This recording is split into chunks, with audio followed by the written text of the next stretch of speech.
But tonight, those airports are a very different scene. I'm going to take you to two of them now. Bill Delaney is at Logan International in Boston, and in Los Angeles at LAX, we have CNN's Frank Buckley. First, though, to Bill in Boston, Massachusetts. Bill, good evening to you. Good evening to you, Bill. Very eerie, of course, here since early this morning. This usually very busy airport, eerily quiet all day.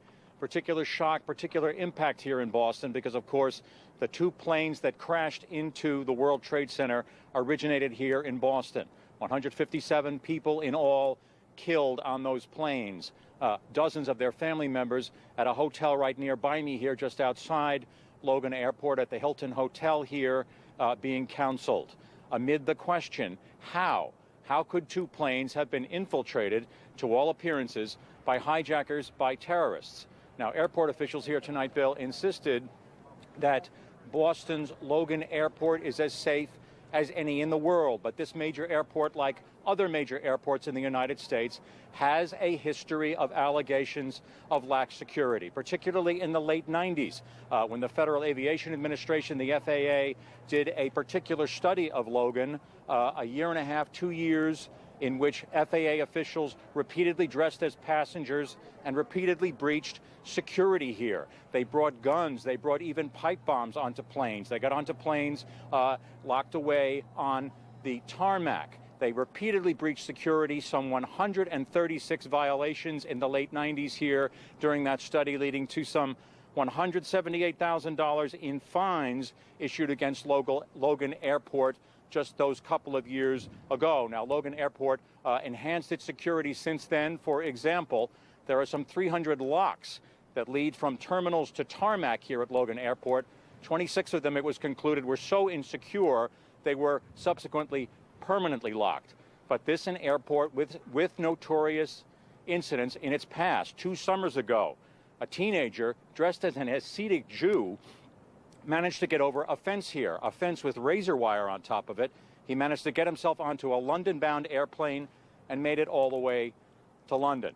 Now, this airport has also repeatedly found people with possibly dangerous implements on them. The airport was shut down several months ago when a man with a gun that turned out to be harmless, was captured at a checkpoint. But the airport was shut down and people were evacuated. So the airport security here, officials tell us, is very much like security at other airports. And in fact, that FAA study, though they denounced on many levels the security here, said the security here in the late 90s was not all that different than security at many other major airports. Officials here already saying that they will probably curb check-in here as soon as the airport reopens. They will probably begin more random security checks. 28 million people go through this airport every year. Now the long, hard questioning of how this could have happened at Boston's Logan Airport. Back to you, Bill. Bill, hang with me a second here. Curious to know your insights on a personal level, knowing that you've covered the Boston area for many years. Outside of the airport itself, what have you noticed about civilian traffic downtown, on the streets, in the stores, etc., through the course of today? It's, of course, not on the level of the extraordinary scenes in New York, but this was a different Boston today.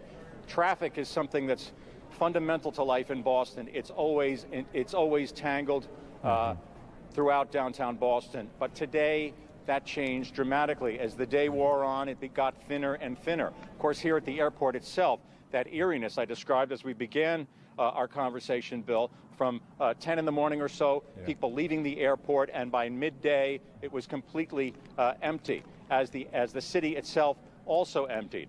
Buses and trains, the fares were taken off buses and trains, so people could leave work and go home. School children sent home early. All public, state, federal, and city offices closed. So a very different Boston today. I'll leave you with maybe one haunting image that stuck in my mind. At this eerily quiet airport, late in the afternoon, right around dusk, one F-15 jet circling the airport. We've been unable to even figure out exactly from officials here why that jet was out here, but it left an eerie tone to an eerie day in the city of Boston. This one F-15 fighter jet circling again and again Logan Airport.